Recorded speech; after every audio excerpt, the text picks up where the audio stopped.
En el sermón de esta mañana, domingo, día del Señor, quiero dar la parte segunda del que nosotros hemos sido escogidos, basado en la hermosa carta del apóstol Pablo a los hermanos en Éfeso, en el capítulo 1, en los versos 4 hasta el 6. Dios nos ha escogido para ser su pueblo, para ser sus hijos, para ser su cuerpo y para ser su iglesia.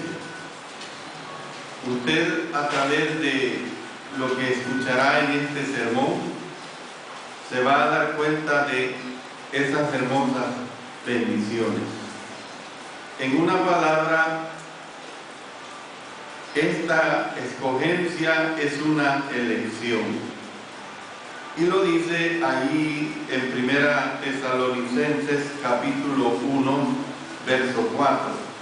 Porque conocemos, hermanos amados de Dios, vuestra elección. De manera que en Efesios capítulo 1, versos 4 al 6, Pablo aclaró 7 características de esta gran doctrina bíblica. Veamos primero el procedimiento. Dice la Escritura en el verso 4, según nos escogió. ¿Cómo formó Dios este cuerpo? ¿Cómo fueron incluidos sus miembros? No sucedió, hermanos, por suerte ni por el azar. Tenemos el privilegio de ser parte del cuerpo, la iglesia, gracias a un acto soberano de la voluntad de Dios. Tenemos que estar totalmente conscientes que en medio de esta situación es Dios el que ha estado de por medio. No somos escogidos para formar parte del cuerpo de Cristo porque seamos lo suficientemente buenos, ni porque hagamos suficientes buenas obras. Hay un concepto erróneo en la religiosidad desde hace siglos, podemos decir. Nosotros no llegamos a estar incluidos por asistir a los servicios de adoración todos los domingos, ni por participar de la cena del Señor cada primer día de la semana. E incluso ni siquiera estamos en el cuerpo tan solo porque hayamos sido bautizados. Y yo le voy a explicar todo esto en el desarrollo del mensaje. A pesar de cuán importantes son estos actos, la verdad es esta, que estamos en el cuerpo de nuestro Señor Jesucristo simplemente porque Dios desde la eternidad deseó que fuésemos parte de este cuerpo. Si Dios en su soberanía no hubiera escogido que fuéramos parte de ese cuerpo, todas las prácticas religiosas del mundo no podrían hacernos parte de ese mismo cuerpo. Entonces, podemos hablar pues que la doctrina de la elección, o sea, la predestinación, como se llama también, ha confundido a las personas durante muchos siglos. Esto no es nuevo. Ha habido esa confusión durante muchos siglos. Grandes teólogos a lo largo de los siglos han contribuido a esta situación. Entonces, ¿cómo puede el Nuevo Testamento enseñar que Dios en su soberanía nos escoge y al mismo tiempo afirmar la responsabilidad humana al decir que el que quiera venga? Porque ese es un concepto que encontramos en las Sagradas Escrituras bien claro. Y podríamos también preguntarnos, ¿podría un Dios amoroso elegir a algunos para bien y a otros para mal? ¿Podría Dios así comportarse de esta manera? La respuesta a este viejo dilema se encuentra precisamente en el texto que nos ocupa, o sea, de Efesios capítulo 1, versos 4 hasta el 6. Antes de que lo analicemos, debemos señalar que cada cristiano es parte del cuerpo y tiene como destino el cielo por una única razón. ¿Cuál es esa única razón, hermanos? Dios nos ha escogido. Eso lo tenemos que entender. Dios nos ha escogido. El hecho de que Dios nos haya escogido nos debe proveer de un gran sentido de autoestima.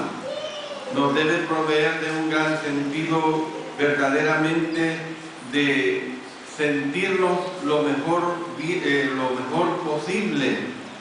No hay razón para avergonzarnos de ser cristianos.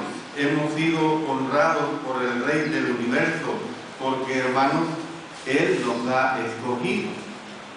Qué hermosa bendición es esta. Entonces, si hablo del procedimiento, también tengo que hablar del objeto. Dice aquí en este verso 4, según nos escogió. Según nos escogió. Quiso decir Pablo que Dios nos ha escogido a nosotros y no a las personas que le adoran en otras asambleas. No, no es que nos escogió para que nosotros seamos salvos y para que otros se pierdan. Entonces, ¿qué quiso decir, hermanos, exactamente Pablo al decir que Dios nos escogió? ¿Qué es lo que nos está presentando el apóstol Pablo cuando dice que Él nos escogió, Dios nos escogió? En Hebreos, en el capítulo 2, versículo 16, nos ayuda a entender lo que el apóstol Pablo quiso decir. Miren lo que dice en Hebreos 2:16. Porque ciertamente no socorrió a los ángeles, sino que socorrió a la descendencia de Abraham. Entonces, Dios tiene un plan para redimir a los ángeles caídos. Dios no tiene un plan para redimir a los ángeles caídos, hermanos. Entonces, no han sido elegidos para formar parte de este cuerpo redimido. Entonces, tenemos que entender que Dios ha escogido a la humanidad para formar este cuerpo glorioso. En otras palabras, nos ha escogido a nosotros. Y yo sigo explicando.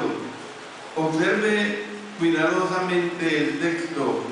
O sea, aquí la clave para ese viejo dilema de la doctrina de la elección que dice según nos escogió en Él. En su voluntad soberana, Dios predestinó a los que están en Cristo Jesús para la vida eterna. Esa decisión es inalterable, es tan segura como Dios mismo. O sea, nadie más puede ser salvo. La vida eterna pertenece a los que están en el Señor Jesús. A esos pertenece la vida eterna, a los que están en el Señor Jesús. Entonces, ¿quién, hermanos, puede estar en Jesús? ¿Quién puede formar parte de este cuerpo que va rumbo a la gloria? O sea, ¿quiénes están en esta bendición? Yo le digo que cualquier persona que responda con obediencia al Evangelio. Cualquier persona que responda con obediencia al Evangelio. O sea, todo el que quiera puede venir. Cualquier persona puede convertirse en objeto de la elección de Dios si así lo desea. Aquí domingo tras domingo, martes tras martes, jueves tras jueves, vienen personas a escuchar el Evangelio, a personas que no han obedecido a Él, que no se deciden a obedecer a Él. Esa decisión es muy de ellos. Es una decisión muy personal. Nosotros no podemos obligar a nadie a que obedezca, pero tiene que entender que cualquier persona que responda con obediencia al Evangelio puede ser un elegido. Esa es una realidad, pero la libre decisión la tiene cada persona porque Dios le ha hecho con su libre albedrío. Entonces, ¿cuál es el momento? ¿Cuál es ese momento? Dice aquí en este verso 4, según nos escogió en Él antes de la fundación del mundo. Según nos escogió en Él antes de la fundación del mundo. Entonces, ¿cuándo decidió Dios que los que están en Cristo recibirían, mejor dicho, la vida eterna y todas las bendiciones espirituales? Bueno, aquí dice claramente que antes de comenzar a crear el universo, Dios estableció todo su plan.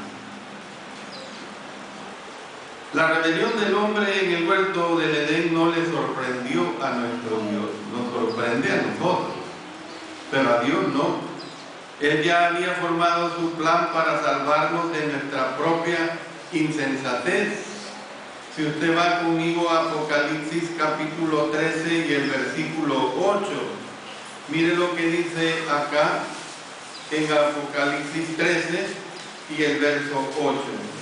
Y la adoraron todos los moradores de la tierra, cuyos nombres no estaban escritos en el libro de la vida del Cordero, que fue inmolado desde el principio del mundo. Entonces, también en 2 Tesalonicenses, en el capítulo 2 y el verso 13, dice así: pero nosotros debemos dar siempre gracias a Dios respecto a vosotros, hermanos amados por el Señor, de que Dios os haya escogido desde el principio para salvación mediante la santificación por el Espíritu y la fe en la verdad. Y en 2 Timoteo capítulo 1 y el versículo 9, quien nos salvó y llamó con llamamiento santo, no conforme a nuestras obras, sino según el propósito suyo y la gracia que nos fue dada en Cristo Jesús antes de los tiempos de los siglos. Entonces hay otra interrogante. ¿Puede usted creer que Dios le ama tanto? Incluso antes de que naciera, cuando el universo era solamente un plan, Dios sabía que usted pecaría y rompería su corazón. Él le amó y le ha escogido de todos modos. Le amó y le escogió de todos modos. Entonces, hermanos, ¿cuál es el plan? Fíjense bien que hablamos del procedimiento, del objeto, del momento, y hablemos ahora acerca del plan. Dice, según nos escogió en el verso 4, según nos escogió en Él antes de la fundación del mundo para que fuésemos santos y sin mancha delante de Él. ¿Por qué lo hizo Dios? ¿Cuál fue su diseño en todo ello? Dios, hermanos, deseaba nuestra comunión. Quería caminar y hablar con el hombre una vez más, como lo hizo antes de que Adán y Eva fueran expulsados del huerto del Edén. Sin embargo, no podía acercarse a la presencia de Dios sin dos cualidades esenciales. Esas dos cualidades esenciales es precisamente la santidad y la pureza. La santidad y la pureza. Entonces, si hay algo que no podemos o algo que nosotros no poseemos, hermanos. Algo que no poseemos, algo que no tenemos, es esa naturaleza divina de la santidad y la pureza. Lamentablemente así es. Nosotros no tenemos esa pureza divina de la santidad y la pureza en forma innata. Lamentablemente, cuando nos desarrollamos y llegamos a una edad de una niñez consciente de la maldad, comenzamos a pecar. No digamos una adolescencia o una juventud y una adultez de cualquier tipo. Todos hemos pecado. Toda persona ha caído muy por debajo de la norma que Dios tiene para la comunión, y esa es una realidad bien clara. Dejados pues a nuestro propio rumbo, o podríamos decir, hermanos, dejados a nuestra propia suerte, ¿ven? No veríamos jamás el rostro de Dios. Sin embargo, la obra de Jesús en el Calvario nos permite entrar a la presencia de Dios. Miren lo que leemos ahí en Efesios, un poco más adelante, en el capítulo 5, en los versos 25 hasta el 27. Cristo amó a la iglesia y se entregó a sí mismo por ella para santificarla, habiéndola purificado en el lavamiento del agua por la palabra, a fin de presentársela a sí mismo una iglesia gloriosa que no tuviese mancha ni arruga, ni cosa semejante, sino que fuese santa y sin mancha. Cuando leemos esto, pasamos ahora al motivo. ¿Cuál fue el motivo de nuestro Señor? Miren lo que dice en el verso 5. En amor, habiéndonos predestinado. En amor, habiéndonos predestinado. ¿Qué hizo que Dios se tomara, por decirlo así, la molestia con todo esto? ¿Nuestra bondad? ¿O algo deseable en nosotros? ¿O a lo mejor podríamos nosotros decir nuestras personalidades? No. Yo digo rotundamente que no. Lo hizo simplemente porque nos ama. Y usted conoce bien lo que nos expresa en ese versículo tan conocido del Evangelio de Juan, capítulo 3, el verso 16. Porque de tal manera amó Dios al mundo que ha dado a su Hijo unigénito, para que todo aquel que en él cree no se pierda, mas tenga vida eterna. Es una realidad. Entonces, ¿hay algún pecado secreto en su vida? ¿Ha reflejado su vida falta de amor e interés por Dios? No importa, no importa. Estoy hablando con cristianos, ¿verdad? Dios aún le ama. Dios aún le ama. Y este amor ha hecho que mueva cielo y tierra para hacer posible que usted vuelva a Él teniendo una comunión realmente auténtica. Por eso, hermanos, gracias precisamente al amor de Dios, óiganse bien, gracias precisamente al amor de Dios, nuestro destino eterno está asegurado. Por supuesto, como decía en la clase de Daniel, referente a la oración y las situaciones que él atravesó, por supuesto que está asegurado nuestro destino eterno si somos fieles. No con esa doctrina calvinista de decir salvo siempre salvo, hagamos lo que hagamos, porque eso no es la voluntad de nuestro Señor. Vamos a ser salvos, primero porque Dios así lo quiere, segundo porque le seamos fieles a Él. ¿Ven? Entonces, hermanos, nadie que esté en Jesús Si usted está en Jesús, y fíjate bien la profundidad de decirle si usted está en Jesús. Si usted está en Jesús, le estoy diciendo si usted está en la obediencia a Jesús. El plan de redención de Dios está totalmente garantizado. Usted sabe que no hay cosa más hermosa que la garantía cuando usted agarra un producto de cualquier tipo, una casa, lo que sea.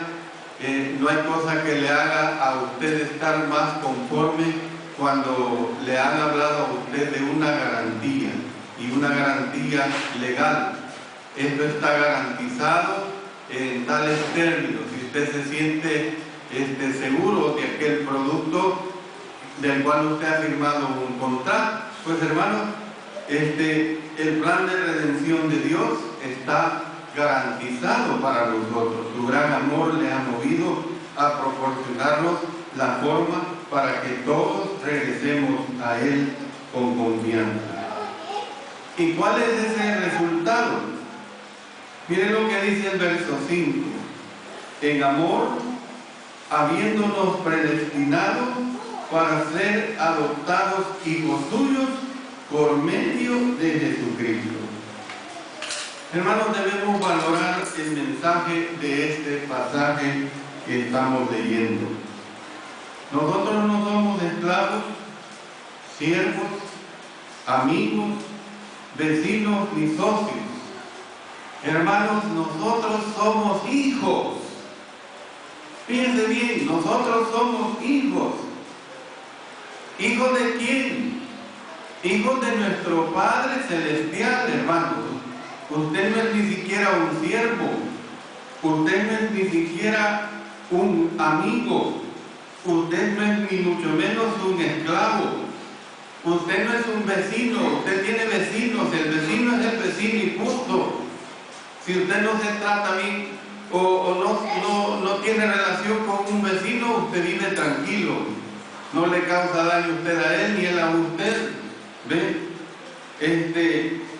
Y así usted ni siquiera es un socio. El socio interesa en un contrato mientras usted sirve a ese contrato, porque hay beneficios. Usted para el Señor Jesucristo, hermanos, es un hijo, una hija. Entonces somos hijos. Mire el caso del hijo pródigo que tenemos en Lucas capítulo 15.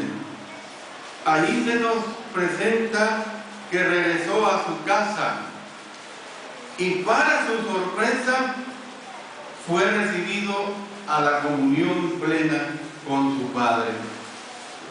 Y yo le digo, hermanos, de la misma manera, por la gracia de Dios, se nos permite volver a la familia de Dios teniendo todos los privilegios, ni siquiera algunos, sino todos los privilegios. Como hijos que somos, se nos dice que todo lo que Dios tiene es nuestro. Allí en Lucas voy a leer un versículo del capítulo 15, el verso 22, que es impactante a esto que estoy diciendo. Pero el Padre dijo a sus siervos: sacad, noten, el mejor vestido y vestirle. Había llegado andrajoso y ahora su padre ya no lo quería ver andrajoso. Y poned un anillo en su mano. El anillo era una distinción en aquellos tiempos, era algo que distinguía a las personas, y le ordena a sus siervos: pónganle, como quien dice, pónganle mi anillo. ¿Ven? Y le dice: y calzado en sus pies. Ya a lo mejor llegó descalzo, con las correas, a lo mejor si llevaba algunas sandalias puestas, tal vez unas correas todas destruidas. Pues hermanos, nosotros somos adoptados en la familia y recibimos todas las bendiciones que corresponden, que muchas veces nosotros dejamos que esas bendiciones, o no permitimos que esas bendiciones sean verdaderamente tangibles a nuestras vidas. Pero ¿cuál es el objetivo, hermano? Miren, aquí lo está expresando en los versos 5 y 6. El objetivo es, en amor, habiéndonos predestinado para ser adoptados hijos suyos por medio de Jesucristo, según el puro afecto de su voluntad, para alabanza de la gloria de su gracia. Hermanos, ¿por qué hizo Dios todo lo que ha hecho? ¿Por qué hizo Dios todo lo que ha hecho? Necesitamos entender su objetivo al escogernos, al llamarnos para ser santos y sin mancha. Necesitamos entender esta situación de nuestra pureza, de ser santos y sin mancha. Hermanos, Dios nos salva a los pecadores solamente porque se compadezca de ellos, ni primeramente porque desea rescatarlos de un infierno eterno. Hermanos, por encima de cualquier otra razón, Dios ha obrado en la historia humana para salvar a los hombres y mujeres y así recibir la alabanza eterna. Así también la inmerecida redención de la caída humana revela precisamente la magnificencia de la incomparable sabiduría de Dios. Y hermanos, esto hace que todas las huestes del cielo glorifiquen su incomparable nombre, glorifiquen a nuestro Padre Celestial, glorifiquen a nuestro Señor Jesucristo, glorifiquen al Espíritu Santo. En conclusión, hermanos, quiero decir lo siguiente, que el restaurarnos a la santidad, el restaurarnos a la pureza, a fin de que podamos una vez más disfrutar de su comunión, pese a que no la merecíamos, trae alegría al corazón de Dios, hermanos. Dios siempre va a estar feliz cuando nosotros cada momento nos estamos restaurando, cuando cada momento nos estamos limpiando. A Él le complace, hermanos. A Dios le complace. Es por ello que es tan trágico cuando tomamos a la ligera nuestro llamado a la santidad. Nosotros, hermanos, no debemos de tomar nuestro llamado en Cristo Jesús a la ligera. En el lenguaje popular, a la pasarraya, pues, a lo que venga.